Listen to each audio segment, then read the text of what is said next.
had some bereavement counselling, and amongst the many things that came out of that, when I was talking about the things I enjoyed doing and making a bit of time for myself, and initially it was coming from the point of view of going out walking, just being out in the hills or out in the woods, and I'd some sort of passing comment about how I'd found I was really paying attention to what I was seeing and noticing the different colours on the trees, different shapes of trees. It was one of the things I was trying to learn as well was identifying trees. And I found myself paying a lot more attention to the shapes of the trees, the texture of the bark, colour of the bark, shapes of the leaves, etc.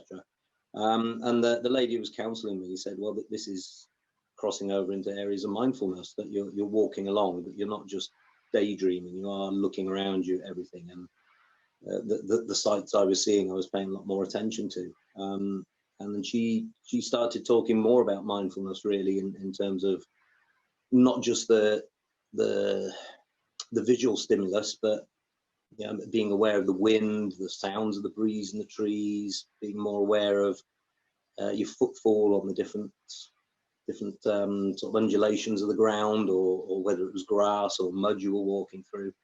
And then it was some conversation with Andy when we were climbing, and we sort of started thinking about mindfulness when we were climbing, and it sort of built from there, really, the interest in it.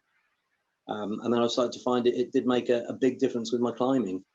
That I was climbing better than I was before. I was enjoying it more, and I used to get quite nervous because I had quite a big fall quite a few years ago. Yeah. And so it did make me very nervous when I was outdoor climbing for a long time.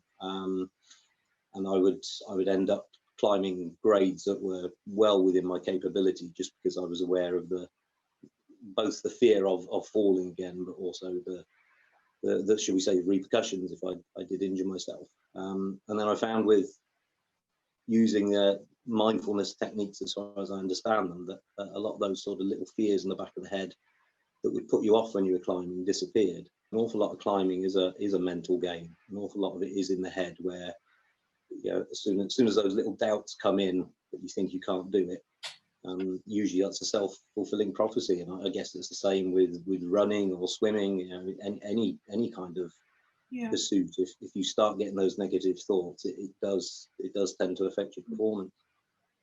Okay. I don't think it really is a fear anymore. There is, as I say, there is that little thought process of eyeing up the climb and just being aware of what could potentially happen. But I think by not with the fear not being there nagging away in the back of your mind, you're putting your energies towards concentrating on the climbing. And again, with some of the ideas I picked up through the mindfulness, the actually paying attention to what you're doing when you're climbing, I find I climb better. And I haven't taken even a slip outdoors for a long time now. I didn't expect it to be as interesting and to just resonate so much as everything did. Everything we were doing, from thinking about looking at something before we actually eat it, and looking at it and listening to it, etc., or when we were doing the movements, when we were putting ourselves in an imaginary scenario, there just seemed to be something to draw from all of it.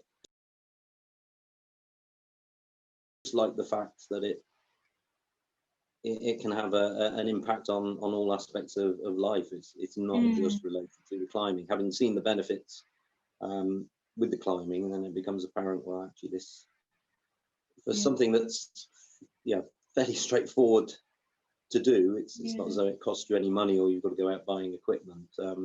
It seems win-win.